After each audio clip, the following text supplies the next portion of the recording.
15 Ramazan Dünya Yetimler Günü'nün beraber ihya etmenin sevincini de yaşıyoruz. Biliyoruz ki yetim gülerse dünya güler. Biliyoruz ki yetim mutlu olursa ancak dünya huzurlu olur. Çocuklar güvende olursa ancak dünyada faydalı ve hayırlı bir düzen olur. Ama maalesef ki öyle bir dünyada yaşıyoruz ki Filistin'de binlerce çocuk mazlum bir şekilde şehit ediliyor.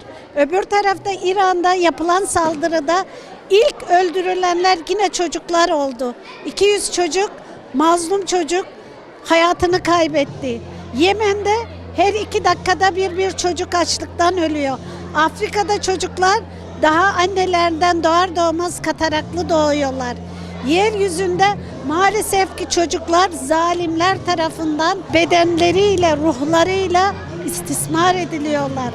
Zulmün bu kadar alikada çıktığı bir dünyada biz ancak zulmün karşısında durursak, mazlumun yanında olursak, yetimin yanında olursak zulme dur demiş oluruz. Herkese hayırlı Ramazanlar diliyorum.